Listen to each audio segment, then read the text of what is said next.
কুনতুম তুহিব্বুনাল্লাহ ফাত্তাবিউনি ইউহিব্বুকুমুল্লাহ বলেছেন। এই কোরআন শরীফ আল্লাহ নবী সম্পর্কে ওয়া রাফা'না লাকা যিকরাক বলেছেন। এই কোরআন শরীফ আমার আল্লাহ নবী সম্পর্কে ইন্নাকা লাআলা খুলুকিন আযীম বলেছেন। আরও অনেক আয়াত দিয়েছে।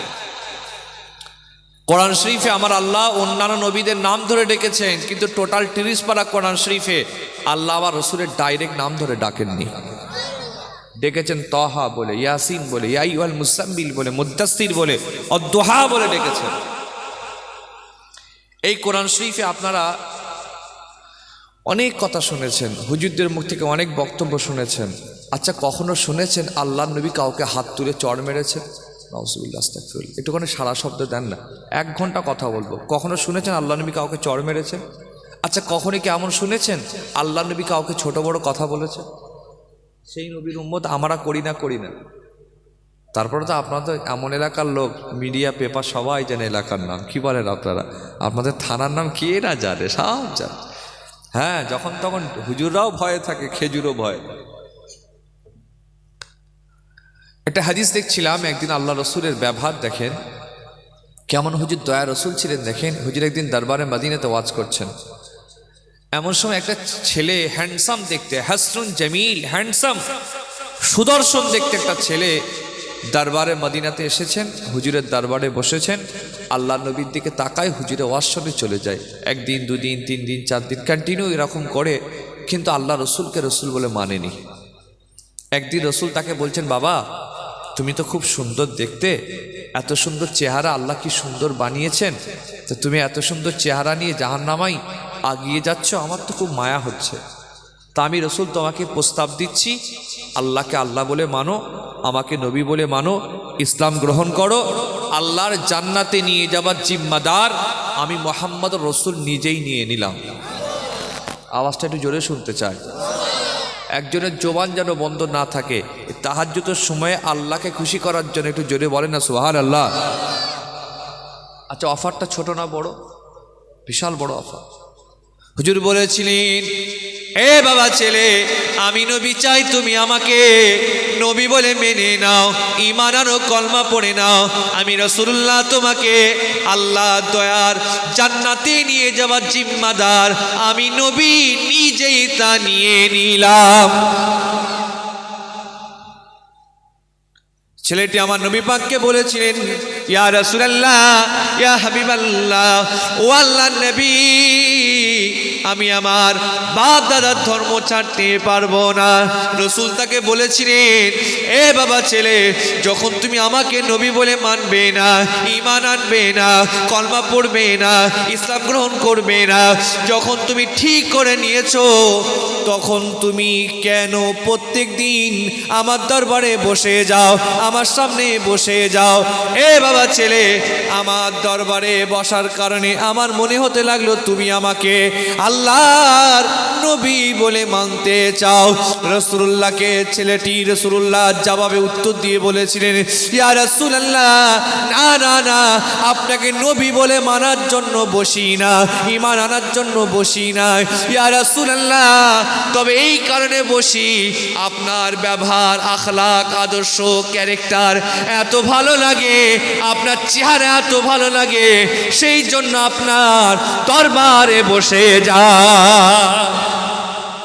আর রাসূলুল্লাহ, আপনার ব্যবহারটা এত সুন্দর, আপনার আখলাক এত সুন্দর, আপনার ক্যারেক্টার এত সুন্দর, ইয়া রাসূলুল্লাহ, আপনার চেহারা মোবারক এত সুন্দর, এটা দেখবো বলে প্রত্যেক দিন দরবার শরীফে এসে বসে যায়। হুজুর তা রাসূলুল্লাহ কি বলেছেন, যে বাবা, যখন তুমি আমাকে নবী বলে মানবে না, ঈমান আনবে না, ইসলাম গ্রহণ করবে না, ঠিক করে নিয়েছো, তখন তুমি কেন এসে বসো? ছেলেটি বলেছেন, হুজুর, আপনার ব্যবহার, আখলাক, আদর্শ, ক্যারেক্টার এত ভালো লাগে, চেহারা এত ভালো লাগে, ইয়া রাসূলুল্লাহ, আপনার চেহারা দেখবো বলে প্রত্যেক দিন দরবারে বসে যায়। হুজুরের চেহারা কেমন ছিল? হাদিস শরীফে আছে, আল্লাহর নবী যখন হাসতেন, আমার আল্লাহর নবীর 2টো দাঁতের মাঝখান থেকে বেহেশতি নূর বার করে দিতেন। একটু জোরে শুনতে চায়। আম্মা জান আয়েশা বলেছিলেন, এটা আপনারা সকলে জানেন, ইউসুফ নবীকে আল্লাহ সুন্দর বানিয়েছিলেন। ইউসুফ নবীর চেহারা দেখে সেই জামানার মেয়েরা হাতের আঙুল কেটেছিল। আম্মা আয়েশা বলেছিলেন, ওই মেয়েরা যদি আমার রসুলকে দেখতো, আঙুল নয়, আমার বিশ্বাস তারা তাদের কলিজাগুলোকে কেটে ফেলতো। একটু আস্তে করে বলেন, একটু আস্তে করে বলেন। এটা যদি আস্তে হয় তুমি ঝেড়ে মারেন না সুবহানাল্লাহ। শেষ সময়ে টেম্পার মাশাআল্লাহ ভালোই আছে আপনাদের, যে আপনারা যে এতগুলো আছেন এটা আমি আশা করি না। আমি ভেবেছি আরও প্রায় নেই। হ্যাঁ, এরকম ভেবেছিলাম। আপনারা আছেন বলে এরা আমাকে ধরে তুলেছে। কি বলে, যদি চলে যেতেন আমাকে বলে ঠিক আছে ভাইজান নজর চল যান। এক জায়গায় জলসা গিয়েছিলাম, এক একটা জলসার এখন সারাতের জলসা খুব এখন পজিশন খুব খারাপ। আমি শেষের দিকে জলসা অনেক কমিয়ে দিয়েছি আগের তুলনায়। তো একটা জলসায় গিয়েছিলাম মেদিনীপুরের দিকে, সারা রাতের জলসা। আমার টাইম ভোর 3টের সময়, 3টেই উঠবো, 4টেই নামবো, ফজরের জামাত হবে, নামাজ হবে, নামাজ পড়ে আবার উঠে চাঁদাপত্র মোটামুটি 7টা পর্যন্ত জলসা যাবে। যখন আমি 3টের সময় উঠেছি দেখছি সব লাশ পড়ে আছে, মানে মরার মতো ঘুমোচ্ছে সব জলসায়, সব জলসায় ঘুমাচ্ছে। 2-5 জন 10 জন জেগে আছে, তাদের টাওয়ার নেই, ঝিমোচ্ছে। আমি উঠে ভাবছি আল্লাহ সব আধ মারা লোকের সামনে কি ওয়াজ করবো রে বাবা। হ্যাঁ, সব ঝিমোচ্ছে, তাই ওর সব কেউ ওঠে না, কোনো খবর নেই। তো এখানে কেন শুয়ে আছে, ঘর বাদ দিয়ে জলসাই শুয়ে আছে কেন? খোঁজ খবর নিয়ে জানতে পারলাম, বলছে ভাইজান বাড়িতে এত কুটুম নেই, এত কুটুম বাড়িতে শুবার জায়গা নেই, তাই বেটারা এইখানে শুয়ে আছে। ওর সব নাহলে জেন্দা জানাজা পড়িয়ে দেবে। জেন্দা জানাজা পড়েছে সব চাক করলো, আপনি উঠে পড়েছে, লে উঠে আবার চিল্লা চিল্লি করে বসিয়ে ওয়াজ হচ্ছে। এই হচ্ছে ওয়াজের কারবার। এই জন্যে এখন তো সারা রাতে জলসা ম্যাক্সিমাম কমেই গেছে। কি বলেন, অনেক কমে গেছে, অর্ধেক।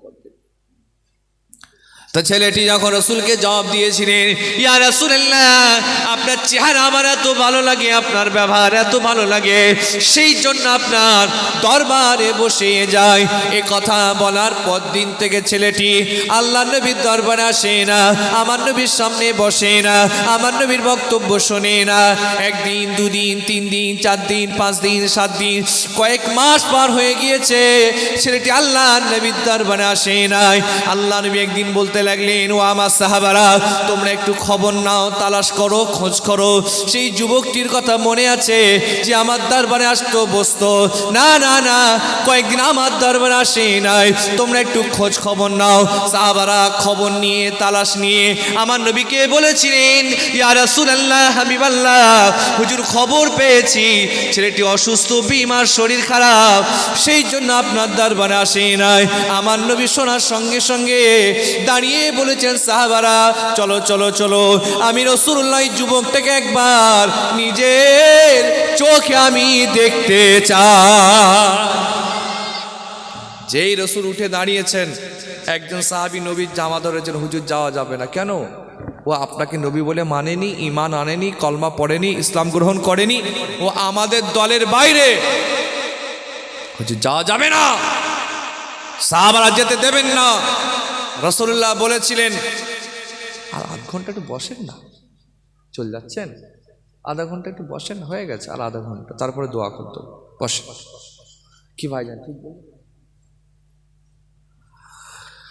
রাসূলুল্লাহ বলেছিলেন, ও আমার সাহাবারা তোমরা কি ভুলে গেলে, তোমরা কি জানো না আল্লাহ আমাকে মারার জন্য বানাইনি, বদলা নেবার জন্য বানাইনি, প্রতিশোধ নেবার জন্য বানাইনি, আল্লাহ আমাকে রাহমাতাল লিল আলামিন করে বানিয়েছেন।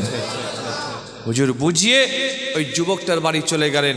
প্রশ্ন আপনাদের কাছে, রসুল যাকে দেখতে গেলেন লোকটা মুসলিম না অমুসলিম? মানে কথা বলেন, একজন অমুসলিমের শরীর খারাপ দেখতে যাওয়া ইসলাম? হুজুর দেখতে গেছেন। আল্লাহ নবী যখন বাড়িতে গেলেন, ছেলেটি অসুস্থ, শরীর খারাপের কারণে চেহারা রং পরিবর্তন হয়ে গিয়েছে, মনটা মুখটা পরিবর্তন হয়ে গিয়েছে। আল্লাহ নবী যুবকটিকে দেখলেন, হুজুরের চোখ দুটো ছলছল করতে লাগলো। আল্লাহ নবীর মন খারাপ, এত সুন্দর চেহারা রোগের কারণে দেখতে খারাপ হয়ে গিয়েছে। আল্লাহ নবী যুবকটির মাথার দ্বারে বসে মহাব্বতের হাত, ভালোবাসার হাত, প্রেমের হাত, দয়ার হাত বুলিয়ে বলেছিলেন, লা বাসা তুর ইনশাআল্লাহ, হে যুবক তুমি চিন্তা করবে না, পেরেশান হবে না, চিন্তিত হবে না, আমি নবী বলে দিলাম ইনশাআল্লাহ তুমি ভালো হয়ে যাবে। নবী একজন মুসলমানের জন্য দোয়া চাইছেন না কাফেরের জন্য দোয়া চাইছেন? কথা বলে না। একজন অমুসলিম কাফেরের দোয়া চাইছেন, বাবা তুমি চিন্তা করো না, আল্লাহ ভালো করে দেবে। হুজুর এ কথা বলছেন আর তার মাথার ধারে বসে মহব্বতের হাত বুলাচ্ছেন। আর ওই যুবকটি আমার নবীর ছোঁয়া পেয়ে, আমার নবীর দোয়া পেয়ে, আমার নবীর মোহাব্বত পেয়ে, আমার নবীর ভালোবাসা পেয়ে চোখ দুটো দিয়ে মোহাব্বতের পানিটা গড়িয়ে যায়। আমার নবী পাক বলতে লাগলেন, এ বাবা ছেলে, তুমি প্রত্যেক দিন আমার দরবারে আসতে, আমার সামনে বসতে, আমার কথা শুনতে, না না না, কয়েকদিন তুমি আমার দরবারে আসো নাই। আমি খবর নিলাম কেন তুমি আসো নাই। যখন খবর পেয়ে গেলাম তুমি খুব অসুস্থ, বিমার, আমি নবী আর দেরি করলাম না, তোমার দিদারে চলে এলাম। আমার নবী এমন করে বলছেন, যুবকটির গায়ে মোহাব্বতের হাত, ভালোবাসার হাত, প্রেমের হাত বুলিয়ে দিচ্ছেন। ওই যুবকটি আমার নবীর ছোঁয়া পেয়ে, আমার নবীর দোয়া পেয়ে, আমার নবীর মোহাব্বত পেয়ে চোখ দিয়ে পানি গড়িয়ে যায়। বাপের দিকে তাকিয়ে তাকিয়ে বলে, ও আব্বা জান, অনুমতি দিন, পারমিশন দিন, এজেজতটা দিন, আমার দিল চাই এই মুহাম্মদকে আল্লাহর নবী বলে মানতে চায়। জোরে বলবেন না, সবাই মিলে বলা যাবে না? তাকবীরের ধ্বনি হবে না, নারায়ে তাকবীর। হুজুর তাকে দেখতে গেলেন, তার গায়ে হাত বুলাচ্ছেন, বাবা তুমি চিন্তা করো না, পেরেশান হইও না, চিন্তিত হইও না, লা বাসা তুহুরা ইনশাআল্লাহ, তুমি ভালো হয়ে যাবে। ওই যুবকটি আমার নবীর ছোঁয়া, দোয়া, বরকত পেয়ে চোখ দিয়ে পানি গড়ায়। বাপকে বলছে, আব্বা আমার মনটা চাইছে মোহাম্মদকে আল্লাহ রসুল বলে মেনে নিতে, আপনি একটু কিছু কথা বলেন। বাপ চুপ, কোনো কথা বলে না। হুজুর তার গায়ে হাত বুলাচ্ছেন আর বলছেন, বাবা তুমি আমার কাছে আসতে, আমার দরবারে বসতে, আমার দিকে তাকাতে, আমার বক্তব্য শুনতে, কিন্তু কয়েক মাস তুমি আসছিলে না, তোমার জন্য আমার মনটা খারাপ, আমি তোমাকে মিস করছিলাম, আমি চলে এসেছি। প্রিয় ভাইয়েরা আমার, এলাকার লোক, গ্রামের লোক, পাড়ার লোক, প্রতিবেশী লোক অসুস্থ হলে দেখতে যাবার দরকার আছে না? না, হাদিস পাকে আছে, যদি কেউ অসুস্থ মানুষকে দেখতে যায়, যতক্ষণ তার কাছে বসবে রসুল বলেছেন জান্নাতে বসে থাকবে। অসুস্থ লোক যদি সেই সময় দোয়া চায়, অসুস্থ লোকের দোয়া আল্লাহর দরবার শরীফে দ্রুত কবুল হয়, সুবহানাল্লাহ। কিন্তু আফসোসের বিষয়, দুঃখের বিষয়, আমরা অসুস্থ হলে দেখতে যাই না, যাই নাকি? খবরই নিই না। উল্টে আবার মাঝে মাঝে এমনও বলি, খোদার মার পড়েছে রে, এতবার বেড়েছিল, খোদা এমন ঝেড়েছে ঘরে ঢুকিয়ে দিয়েছে, বলে না? বলে না? অথচ হাদিস শরীফে আছে, রোগ বিমার একটা রাহমাত। আল্লাহ যদি কারো দুনিয়ার গুনাহ দুনিয়াতে মাফ করতে চান, আল্লাহ তাকে রোগ দেন, বিমার দেন, অসুখ দেন। রোগের মাধ্যম দিয়ে আল্লাহ বান্দার জীবনে অনেক ছোট ছোট গুনাহকে মাফ করে দেন। মুসলিমে একটা হাদিস দেখছিলাম, আল্লাহ নবী বলেছেন, যদি কারো পায়ে সামান্য কাঁটা ফোটে, সামান্য কাঁটার উসিলায় আল্লাহ বান্দার অনেক সাগীরা গুনাহকে মাফ করে, সুবহানাল্লাহ। কিন্তু আমরা এগুলো করি না। ইয়াদাতুল মারিজ, অসুস্থকে দেখতে যাবেন, পাড়ার লোক, গ্রামের লোক, আমরা তো শুধু শাশুড়ি শরীর খারাপ দৌড়াই, কি বলেন আপনারা? হ্যাঁ, মিষ্টির প্যাকেট নিয়ে, হ্যাঁ হাবি জাবি নিয়ে, বলছে আম্মা জান কেমন আছে, আর আমার আব্বা বলছে 2 জান মার খাবে। শাশুড়িকে দেখতে যাবেন, মানা করছি না। আচ্ছা, শাশুড়ি আগে না নিজের বাপ মা আগে? কথা বলে না। বাপ মার পায়ের তলায় জান্নাত না শাশুড়ির পায়ের তলায় জান্নাত? বাপ মার পায়ের তলায় শুধু জান্নাত, আর কিছু নেই। যেমন জান্নাত আছে তেমন জাহান্নামও আছে। হুমা জান্নাত ওয়া নারুক, তোমাদের বাপ মা জান্নাত, তোমাদের বাপ মা জাহান্নাম। আজ আমি হাম্মাদ আপনাদের ছোট্ট কথা বলে যাই, আমি মুসাফির হালাতে আছি, এই জন্য হাদিস পাকে আছে দোয়া কবুল হয়, কিন্তু এমনি আমভাবে আমার দোয়া কবুল হবে কোনো গ্যারান্টি নেই। পীর সাহেবের দোয়া, ইমামের দোয়া, মুফতি সাহেবের দোয়া, শেখ সাহেবের দোয়া, আমির সাহেবের দোয়া কবুল হবে কোনো গ্যারান্টি নেই। কিন্তু আপনার মায়ের দোয়া যে কবুল হবে এর গ্যারান্টি 1000 বছর আগে আমার রসুল তার সোনার জবানে দিয়ে গেছে। এই জন্য বাপ মার সাথে ভালো ব্যবহার করবেন, এলাকার লোকেদের সাথে অসুস্থ হলে দেখতে যাবেন, খবর নেবেন। রাসূলুল্লাহ যখন বলতে লাগলেন, এবার বলতে লাগলেন, বাবা এখন তুমি আমাকে বিদায় দাও, আবার আসবো, আবার তোমার দেখা করতে আসবো, তবে তুমি কোনো চিন্তা করবে না, পেরেশান হবে না, চিন্তিত হবে না, লা বাসা তুর ইনশাআল্লাহ। হুজুর এমন করে বলে মোহাব্বতের হাত, প্রেমের হাত, ভালোবাসার হাত বুলিয়ে যখন চলে আসতে লাগলেন, যুবকটি আল্লাহর নবীর হাত দুটো সে ছাড়ে না। ওই সময় যুবকটার বাপ এটা এই অবস্থা দেখে ছেলেকে বলেছিলেন, এ বেটা, তুমি তোমার জীবনের শেষ পর্যায়ে পৌঁছে গিয়েছো, এখন তোমার মওত কাছাকাছি, যা খুশি তাই করতে পারো। ওই সময় যুবকটি বলেছিলেন, ইয়া রাসূলুল্লাহ, ইয়া হাবিবাল্লাহ, বুঝতে পেরেছি আপনি হক নবী, সত্য নবী, ন্যায় নবী। না না না, আর দেরি করলাম না, আমি আপনাকে আল্লাহর নবী বলে মেনে নিলাম। সবাই মিলে বলা যাবে না? একটু জোরে বলা যাবে না?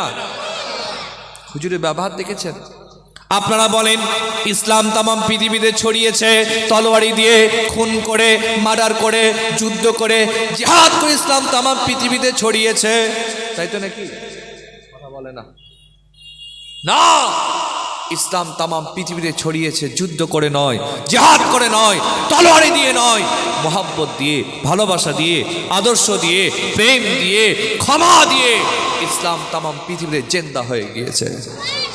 কিন্তু আশ্চর্যের বিষয়, দুঃখের বিষয়, সেই রাসূলুল্লাহর উম্মত আমরা, আমাদের আদর্শ নেই, আখলাক নেই, আমাদের চরিত্র নেই। আজ আপনারা এতগুলো মানুষ বসে আছেন, বলেন আমাদের চরিত্র আছে? মিথ্যা, অহংকার, তাকাব্বরি, সুদ, ঘুষ, জেনা, ব্যভিচার, পরকীয়া, মেরে নেওয়া আমাদের সমাজে আছে না? নয়। এতগুলো মানুষ বসে আছেন, আপনারা একটা হারাম কাজের নাম বলেন তো যেটা মুসলমানরা করে না। বলেন বলেন বলেন, হাসছে কেন? বলেন একটা হারাম কাজের নাম বলেন যেটা মুসলমানরা করে। যত হারাম আছে মুসলমান আছে না? না। এটা কোনো কথা বলেন? আজ আমাদের সমাজে মসজিদ বেড়েছে না কমেছে? জোরে বলেন। মাদ্রাসা বেড়েছে না কমেছে? ঈদগাহ, জলসা, খানকা, হুজুর, পীর সাহেব, পীরজাদা, মলি সাহেব, ইমাম সাহেব বেড়েছে না কমেছে? ঘুরিয়ে বলেন তো, হারামখোর বেড়েছে না কমেছে? সুদখোর, ঘুষখোর, তাড়িখোর, গ্যাঁজাখোর, হ্যাঁ, বিড়িখোর বেড়েছে না কমেছে? আর লটারির টিকিট কাটার লোক, ওটা হালাল না হারাম? কথা বলে না। কচি তোমরা বলো, তোমার বাপেরা বলবে না, লটারির টিকিট কাটা হালাল না হারাম? যদি কেউ বিসমিল্লাহ বলে কাটে হবে না? এখন মেয়েরাও টিকিট কাটছে, ছেলেরা তো কাটেই কাটে, মা বোনগুলো বাদ দেয়, ওরাও চালাচ্ছে। হ্যাঁ, একজন বলছে উজু করে টিকিট কাট যদি লেগে যায়। ছি ছি ছি ছি, যে উজু করে কাট। ফুরফুরা শরীফে গিয়ে আবার টিকিট কাটছে, নিজের চোখে দেখা। ওরা ভাবছে ফুরফুরার টিকিটে যদি দাদা হুজুরের দোয়া লেগে যায়, নাউজুবিল্লাহ আস্তাগফিরুল্লাহ, ওইখানেও টিকিট কাটছে। আল্লাহ না করুক, আল্লাহ হেফাজত করুক। আচ্ছা, টিকিট কাটা হালাল না হারাম? জোরে বলেন। বিসমিল্লাহ বলে কাটলে ইমান চলে যাবে, ইমান চলে যাবে। তো একটা উদাহরণ দিয়ে আপনাদের, ধরেন আপনাদের গ্রামের একটা ছেলে লটারির টিকিট কেটে 1 লক্ষ টাকা পেয়েছে, অল্প করে বললাম 1 লক্ষ টাকা পেয়েছে। তাকে, আমার কথা বাদ দেন, আমি তো হালকা বয়সের ছেলে, ফুরফুরা শরীফের কোন একজন বয়োজ্যেষ্ঠ মুরব্বী হুজুর এসে বলল, বাবা তুমি যে টিকিট কেটেছো এটা হারাম, তুমি যে 1 লক্ষ টাকা পেয়েছো এটাও হারাম, হারাম টাকা তুমিও খাবে না, তোর আমার পরিবারকেও খাওয়াবে না, তোমার ছেলেদেরকে হারাম খাওয়াবে না, নিজেও খাবে না, পরিবারকেও খাওয়াবে না, এক কাজ করো, টাকাটা তুমি ফেলে দাও। আচ্ছা বলেন তো, টাকা ফেলবে না হুজুর ফেলবে? একটু জোরে বলেন, টাকা ফেলবে না হুজুর ফেলবে? হুজুরকে ধরে নদীতে ফেলে দেবে, দূরা ওইখান থেকে। তোমার মতো কম হুজুর আছে, ওই টাকায় কিনে আমি মিলাদ দিয়ে দেবো। কি গো, আমাকে যদি দাওয়াত করে আমি কি আর খবর নেবো কিসের টাকা? এই তো বলে না, যত বাংলাতে যত মসজিদের চাঁদা ওঠে, কখনো শুনেছেন যে হালাল টাকা থেকে দাও? মাদ্রাসার টাকা ওঠে, কোনো হুজুর বলেছে হালাল টাকা থেকে দাও? জলসার টাকা ওঠে, কখনো বলেছে হালাল টাকা থেকে দাও? কি হচ্ছে, কবরে গেলে শুধু আপনারা মার খাবেন তা নয়, আমিও ঠেকানি খাবো। কম হুজুরদেরকে প্রচুর ঠেকাবে ফেরেশতা, ঠেঙিয়ে মজা পাবে। কারণ এরা কোরআনে একটা আয়াত আছে, লিমা তাকুলুনা মা লা তাফআলুন, যেগুলো তোমরা করো না কেন বলে বলে বেড়াও। আমার মতো অনেক হুজুর, মলি সাহেব, পীর সাহেব, পীরজাদা আছেন, অনেক কথা স্টেজে বলেন, প্র্যাকটিক্যালে তারা নিজেরাও করে না। খোদার কাছে জবাব দিতে হবে না? হবে না? হুজুর বলে কি ছাড়া যে কিচ্ছু ছাড় নেই। তা আজ আমি হাম্মাদ আপনাদের অল্প সময় বলতে চাইছি, চরিত্র হেফাজত করুন, আখলাক হেফাজত করুন, ক্যারেক্টার হেফাজত করুন। রাসূলুল্লাহ বলেছেন, যে ব্যক্তিটা নিজের দুটো ঠোঁটের মাঝখান অর্থাৎ জিভ এবং দুটো রানের মাঝখানকে হেফাজত করলো, আমি রাসূল তাকে জান্নাতের গ্যারান্টি দিয়ে দিলাম। দুটো ঠোঁটের মাঝখানে জিভ আর দুটো রানের মাঝখান অর্থাৎ নিজের লজ্জাস্থান হেফাজত করতে পারলো, হুজুর বলেছেন আমি তাদের জান্নাতের গ্যারান্টি দিয়ে দিলাম। সুবহানাল্লাহ। আজকে চিন্তা করেন না, সব হারাম। কি অবস্থা সমাজে, ছি ছি ছি ছি ছি। আল্লাহ হেফাজত করুক। প্রিয় ভাইয়েরা আমার, আখলাক তৈরি করতে। আমার আব্বা একটা কথা বলেন যে হালাল যা করেছো আলহামদুলিল্লাহ, কমসে কম হারামটা করুন। আমার আব্বা বলেন যে আমরা নামাজ পড়ি, রোজা রাখি, দান করি, সাদকা করি, হালাম আলহামদুলিল্লাহ যথেষ্ট হালাল কাজ করি, কিন্তু হারামটাকে স্টপ করতে হবে। হালাল বেশি করতে হবে না, করার দরকার নেই। হারামটা স্টপ করে দেন, হারাম সম্পূর্ণ বন্ধ করে দেন, ইনশাআল্লাহ যেটুকু হালাল আমরা করি ওতে আল্লাহ পার করে দেবেন। হারাম বন্ধ করতে হবে না, হবে না। মিথ্যা কথা বলা হালাল না হারাম? জোরে বলেন, আরো জোরে বলেন।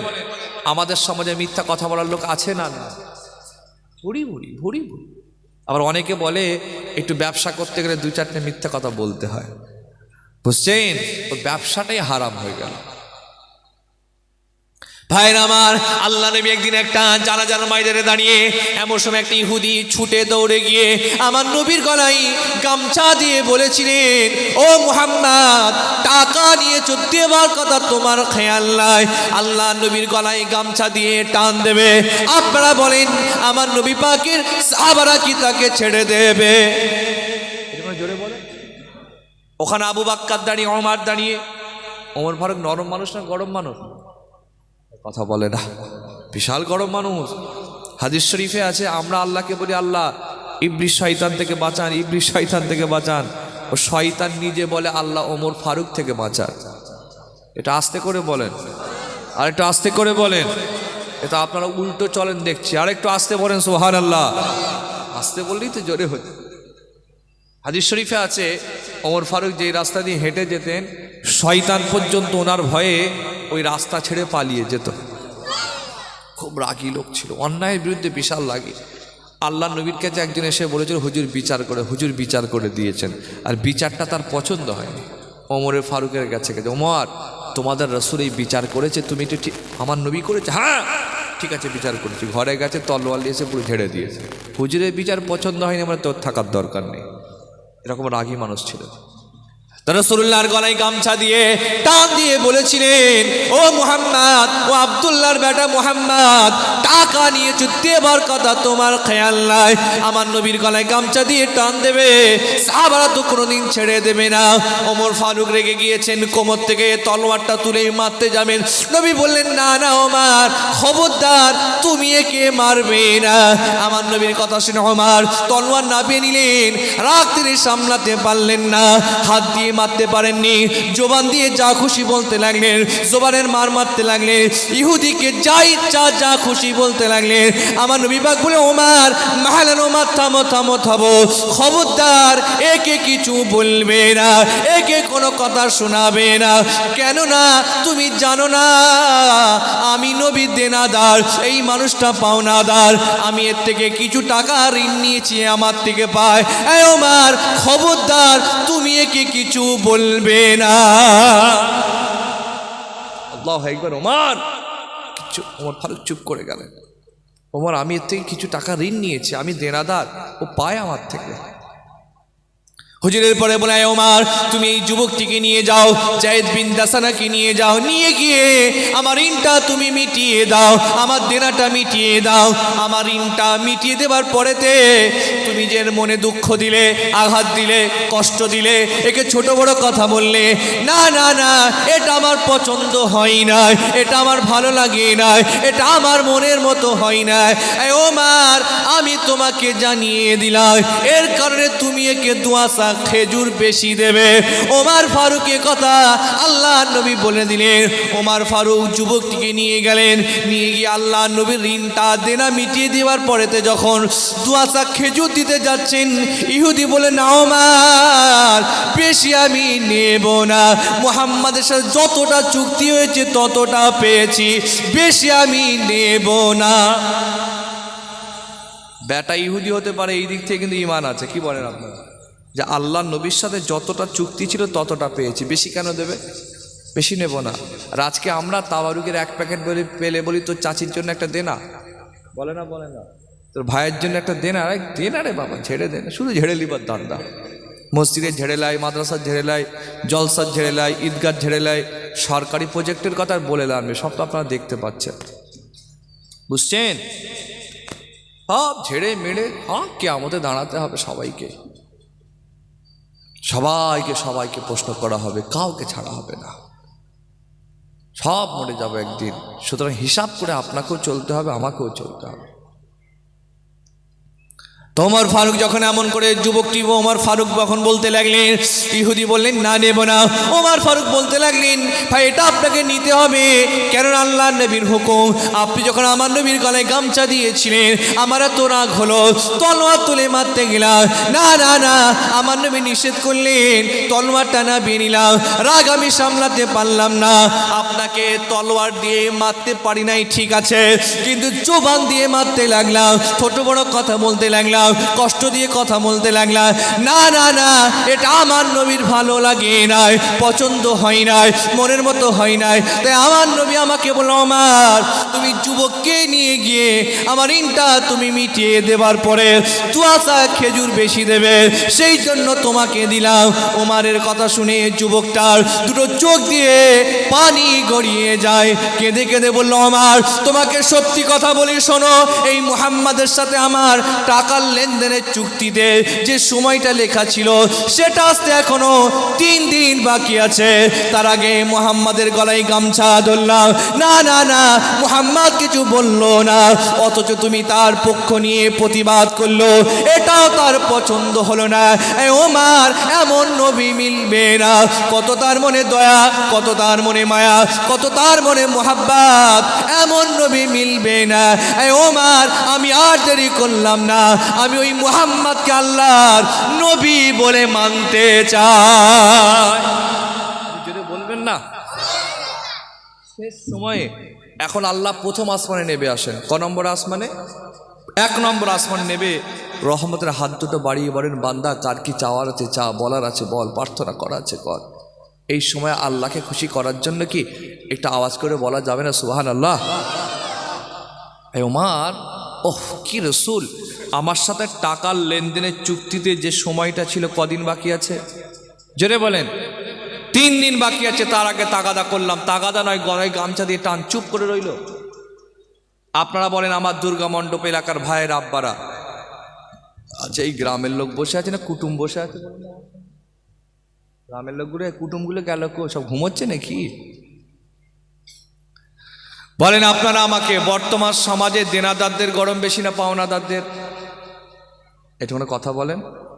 দেনাদারদের না পাওনাদারদের? চাইতে গেলেই বলবো আমি কি পালাচ্ছি, পাওনাদারদের নাই রে ভাই, দেনাদারদের। যারা বলছে পাওনাদার তারা মধ্যে কাউকে ধারটা দেয়নি আর কি, দিয়ে দেখবেন বলবে আমি কি পালাচ্ছি, হয়ে যাবে পেয়ে যাবি, হ্যাঁ দাঁড়া না, এমন বলবে যেন আপনি নিজের টাকা নেই ওর বাপের টাকা চাইতে গেছে। আজ আমাদের সমাজে এরকম বহু লোক পাবেন, দোকানে খাটিয়ে, হাটে খাটিয়ে, মাঠে খাটিয়ে, বাজারে খাটিয়ে, ফ্যাক্টরিতে খাটিয়ে টাকা জেরে সাফ করে দিচ্ছে, এরকম সমাজে আছে না? না। একটা আমার গল্প বলি, আমি না একটা হাজি সাহেবের দোয়ার অনুষ্ঠানে গিয়েছিলাম, মানে হাজিখানা। কিছু কিছু হাজি সাহেব আছে দেখবেন হজে যাবার আগে একটা দোয়া করে, অনেকে আছে হজ থেকে ফিরে এসে করে, আছে না? নয় হাজি এদিকে হয়তো হাজিখানা। তা আমি একটা গিয়েছিলাম, ওরা দাওয়াত করতে এসেছিল আমার আব্বাজানকে, আব্বার হয়নি, তখন বললো তার একটু বড় ভাইজানকে করে দেন। আব্বা আমাকে ডেকে বললো কচি তুমি তাহলে যাও একটু দোয়া করে এসো। ঠিক আছে, তা আমি গেলাম, অজ্ঞাসিয়াত করলাম, হজ সম্পর্কে কিছু কথা বললাম, মক্কা মদিনা সম্পর্কে কিছু কথা বললাম, করে দোয়া চেয়ে চলে আসছি। রাস্তায় কিছু ছেলে দাঁড় করিয়েছে, ভাইজান দাঁড়া। কি হলো?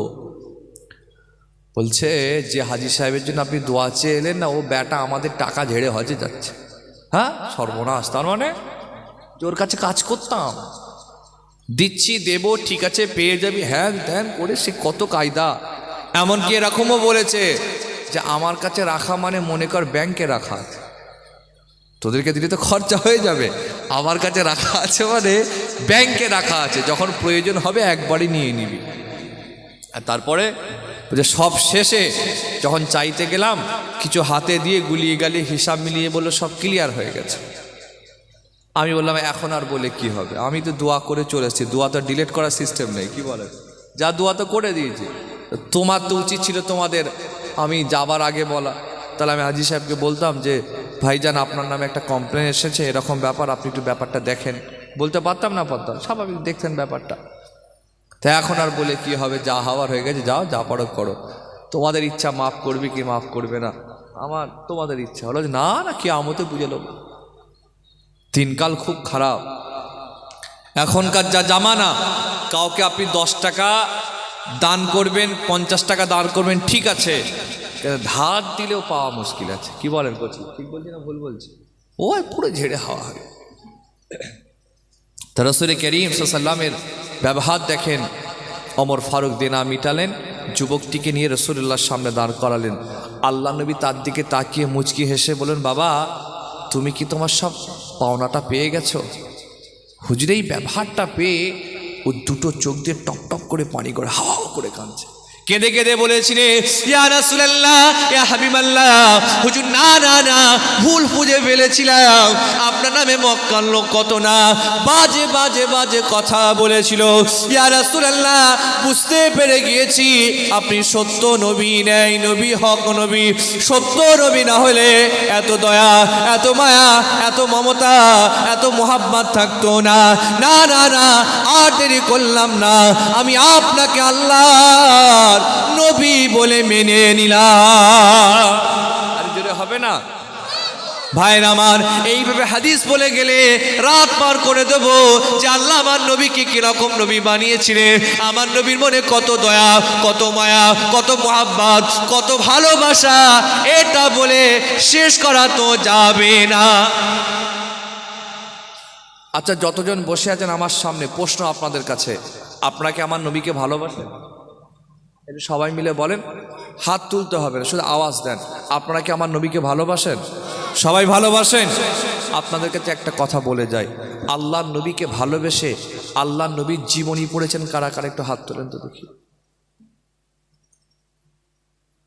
মুরব্বী যে বাংলায় পড়তে জানে না হয়তো। আজ আমি হাম্মাদ, আমার মা বোন যারা আমার বক্তব্য শুনছেন, মাইকে যারা আমার বক্তব্য শুনছেন, আজ আমি গোনাগার সৈয়দ হাম্মাদ হোসাইন 1 ঘন্টা আপনাদের সামনে বসে আছি।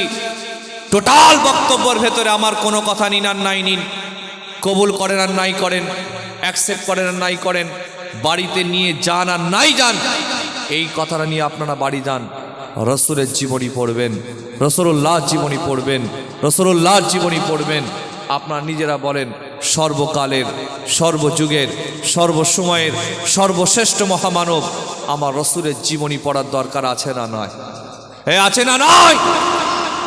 আমাকে কষ্ট দেয় কোনটা জানেন? আমাদের ছেলেরা এরা শাহরুখ খান সম্পর্কে জানে, আমির খান সম্পর্কে জানে, আর একটা কী নাম রে, মোটামুটি করে বিয়ে করে না, কী নাম ওর? আরে বলো না রে বাবা, শাহরুখ খান, আমির খান, কী নাম? আরে কী নামটাকে, আরে কী নাম রে? আল্লাহর ওলি বসে আছে, ফেরেশতা বলে কেউ জানে না। হ্যাঁ হ্যাঁ ঠিক, এই তো বলে দিয়েছে, সালমান খান।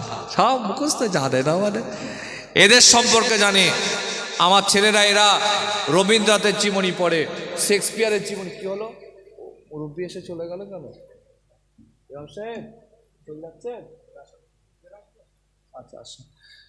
এরা রবীন্দ্রনাথের জীবনী পড়ে, শেক্সপিয়ারের জীবনী পড়ে, কাজী নজরুল ইসলামের জীবনী পড়ে, মাইকেল মধুসূদন দত্তের জীবনী পড়ে। আরে যার পরে পড়ুক, সমস্যা নেই। আপনার নিজেরা বুকে হাত দিয়ে বলেন তো, আমার রাসূলের জীবনী পড়ার দরকার আছে না নাই? হ্যাঁ জোরে বলে, আছে না নাই? পড়বেন তো ইনশাআল্লাহ? ব্যাস এই ওয়াজটা নিয়ে যান, জীবন পরিবর্তন হয়ে যাবে ইনশাআল্লাহ। আমার মা বোন যারা আমার কথা শুনছেন, আপনাদেরকে বলে যাচ্ছি, আমার ভাইদেরকে বলে যাচ্ছি, ব্যস্ত মানুষ আপনারা, সারাদিন কাজকাম কমপ্লিট করার পর রাতের বেলা যখন ঘুমাবেন, ঘুমাতে যাবার আগে আল্লাহর নবীর জীবনী 2 পৃষ্ঠা করে পড়া যাবে? 2 পৃষ্ঠা। কত পৃষ্ঠা? 2 পৃষ্ঠা। 365 দিনে 2 পৃষ্ঠা করে পড়া মানে 365 ইন্টু 2 আনুমানিক 700 পৃষ্ঠা পড়া। বছরে 700 পৃষ্ঠা পড়া মানে খুব একটা কম পড়া নয়। মনে রাখবেন, রাসূলুল্লাহর জীবনীতে প্রেম আছে, ইশক আছে, মজা আছে, মোহাব্বত আছে, টান আছে, আকর্ষণ আছে, নেশা আছে। যে যত বেশি রাসূলের জীবনী পড়বে, আল্লাহ তার অন্তরে তত বেশি আমার রাসূলের পাকের মোহাব্বত তৈরি করে দেবে। হুজুরের জীবনী পড়বেন প্রিয় ভাইরা আমার, তা হবে তো নাকি ইনশাআল্লাহ?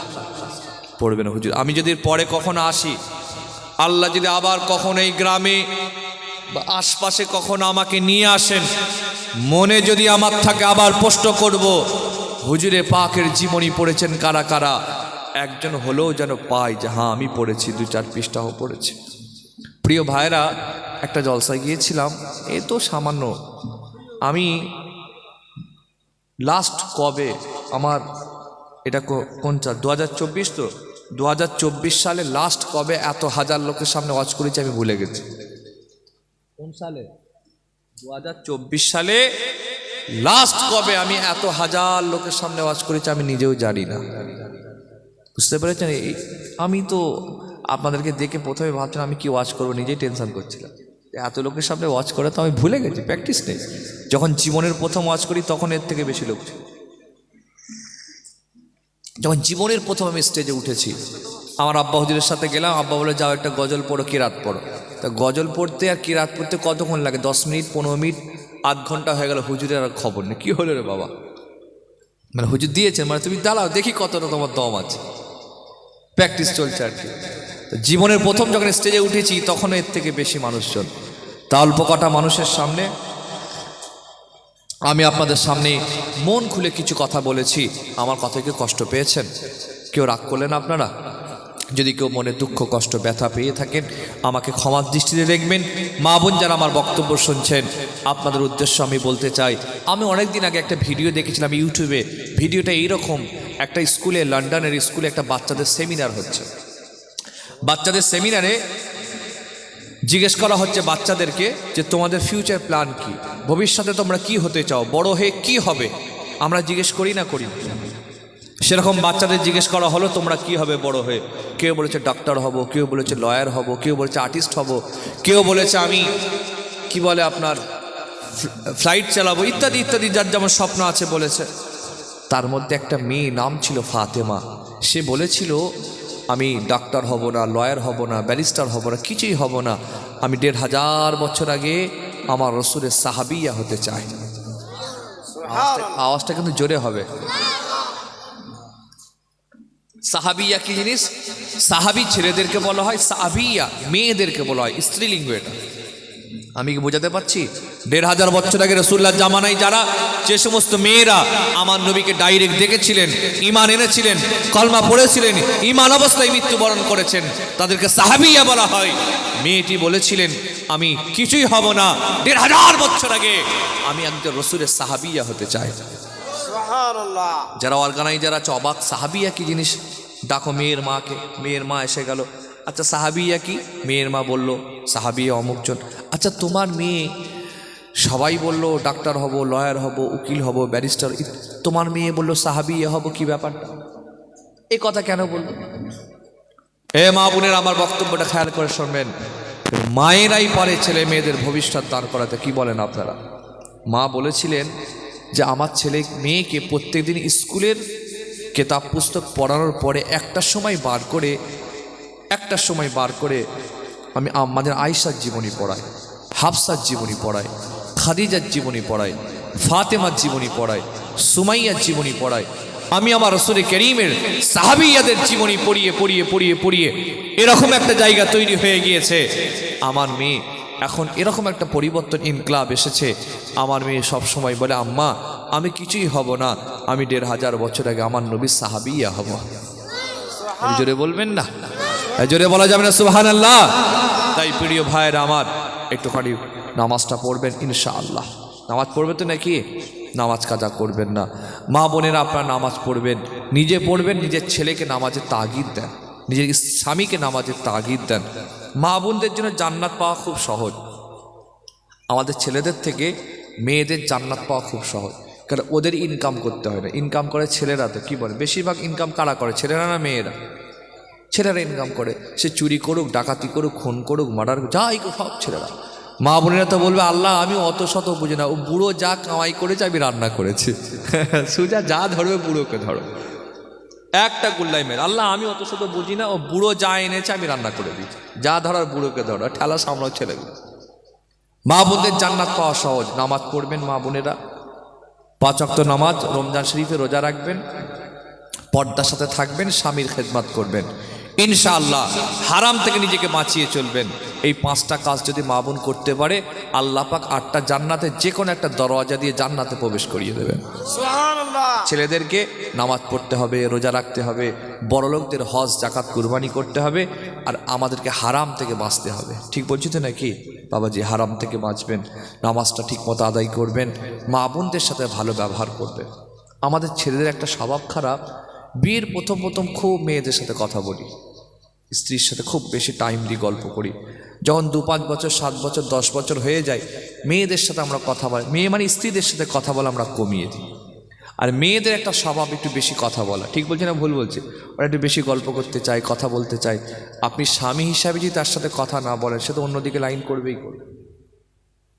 এই জন্য আপনাদের উচিত, আমাদের উচিত যে একটু মা বোনদের সাথে সময় দেওয়া, গল্প করা, টাইম দেওয়া, কথা দেওয়া। প্রিয় রাসূল করিম কত ব্যস্ত ছিলেন, তার ব্যস্ততার ভেতরেও মাঝে মাঝে আম্মাজানদেরকে নিয়ে রাস্তায় বেরোতেন। পূর্ণিমার চাঁদের আলোয় অন্ধকারে হুজুর শুতেন, আম্মাজানদের রানে শুতেন এবং আম্মাজানদের সাথে হুজুর গল্প করতেন। সুবহানাল্লাহ, আল্লাহ নবী নিজে করেছেন এই সমস্ত কাজ। প্রিয় ভাইয়ের আমার, একদিন আম্মা আয়েশা সিদ্দিকা রানে হুজুর মাথা দিয়ে আছে। আল্লাহ নবী আম্মাজান আয়েশা রানে মাথা দিয়ে শুয়ে আছেন। পূর্ণিমার চাঁদের আলো আল্লাহ নবীর চেহারা মুবারকে পড়ে, আমার নবীর নূরের চেহারা জল জল জল জল জল জল করে। আম্মাজান আয়েশা সিদ্দিকা আসমানের চাঁদের দিকে তাকায়, আমার নবীর দিকে তাকায়, চাঁদের দিকে তাকায়, আমার নবীর দিকে তাকায়। রাসূল প্রশ্ন করে, আয়েশা কি বাবার, কেন তুমি আসমানের দিকে তাকাও আবার আমার দিকে তাকাও? আম্মাজান বলেছি, ইয়া রাসূলুল্লাহ, আমি আয়েশা আসমানের চাঁদ দেখছিলাম, আপনার চেহারা দেখছিলাম, আসমানের চাঁদ দেখছি, আপনার চেহারা দেখছি। ইয়া রাসূলুল্লাহ, আমি আয়েশা আসমানের চাঁদে কালো কালো দাগ পেয়েছি, কিন্তু আপনার চেহারাতে কোনো দাগ আমি পাই না। হবে না? এখন স্বামী স্ত্রীর সময় দেন, হুজুর দিতেন সময়। প্রিয় ভাইরা আমার, এরকম কথা বললে অনেক বলতে পারি। আল্লাহর নবী আম্মাজানকে আগে আগে সালাম দিতেন, বলে ইনশাআল্লাহ এই জলসা শেষ হয়ে যাবে, দোয়া হয়ে যাবে, আপনাদের কাজ কি? বাড়ি গিয়ে স্ত্রীকে সালাম দেবেন তো ইনশাআল্লাহ? কথা বলে না, বলে না ইনশাআল্লাহ। তোমরা কাকে দেবে? তোমরা তো বিয়েও করো, আম্মাকে দেবে ইনশাআল্লাহ। ধরেন যে চাচাটা বিয়ের পর থেকে একদিনও চাচিকে সালাম দেয় না, আজকে আমার অশ্বরে যদি ঘুমের ঘরে গিয়ে বলে আসসালামু আলাইকুম, চাচি তো হার্ট ফেল করবে রে বাবা। কি হলো রে বাবা, চেন ধরলো নাকি? আম্মাজান আয়েশা সিদ্দিকা বলেছেন, প্রিয় রাসূল করিম সবসময় আমি আয়েশা চেষ্টা করতাম নবীকে আগে সালাম দিতে, পারি নাই। রাসূল করিম তিনি সবার আগে আমাকে সালাম দিয়েছেন। রাসূল যদি নিজের স্ত্রীকে সালাম দিতে পারেন, আপনি আমি পারবো না? ইনশাআল্লাহ সালাম দেবেন। মা বোন যারা বক্তব্য শুনছেন, যদি আপনার স্বামী আপনাকে সালাম না দেয়, আপনি দিন। স্বামী স্ত্রীতে সালাম দেওয়া নেওয়া, আদান প্রদান করলে আল্লাহ পাক স্বামী স্ত্রীর ভিতরে মহব্বতটা বাড়িয়ে দেন। সালাম দেবেন, মিলেমিশে থাকবেন, আমার জন্য দোয়া করবেন, ফুরফুরা গেলে আমার বাড়িতে আসবেন। এগুলো কথাগুলো বললাম। 1 ঘন্টা আপনাদের সামনে আমি কথা বলেছি। টোটাল 1 ঘন্টা বক্তব্য আমার মূল বিষয় ছিল একটাই, যে আল্লামা রসুলকে এমন নবী বানিয়েছেন, হুজুর মানুষকে মহব্বত করেছেন, ভালোবেসেছেন, প্রেম করেছেন, দয়া করেছেন, মায়া করেছেন, ক্ষমা করেছেন। প্রিয় ভাইরা আমার, ক্ষমাকারীকে পৃথিবীর কেউ ভালোবাসুক আর না বাসুক, আমার আল্লাহ স্বয়ং নিজে ভালোবাসেন। মানুষকে ভালোবাসতে শেখেন। এখন তো আমাদের মনে হিংসা, আমি ওই দলে, একটা লোকের 2 তলা বাড়ছে, আমার তত ফাটছে। কি বলেন আপনি? ওর যত বাড়ছে আমার তত ফাটছে। আমি রাগের মাথায় বলেই ফেললাম, আল্লাহকে তুমি কানা, ওকে একাই দেখতে পেলে, আমাকে পেলে না? কিন্তু আমার বলা উচিত ছিল, আল্লাহ আপনি ওকে যেমন দিচ্ছেন দিন, আপনি আমাকেও দিন। আচ্ছা, আল্লাহর ভান্ডারে কি কম আছে? তা নেই। আমরা হিংসা, 1 হুজুরের জলসা বেশি হলে আরেক হুজুরের হিংসা হয় না? হয় না? 1 হুজুরের যদি জলসা, আরেক হুজুরের, 1 দোকানদারের যদি বেশি দোকান চলে, পাশের দোকানদারের হিংসা হয় না? হয় না? একই তো, সব কারবারে হিংসা। আমাদের কারবারও হিংসা, ল্যাং মারামারি কারবার, বুঝলেন? যে যাকে পরে মাইকে গোষ্ঠী উদ্ধার করে দিন। হ্যাঁ, সব ল্যাং মারামারি কারবার। একবার সকলে মুহাব্বতে দরুদ শরীফ, আল্লাহুম্মা সাল্লি আলা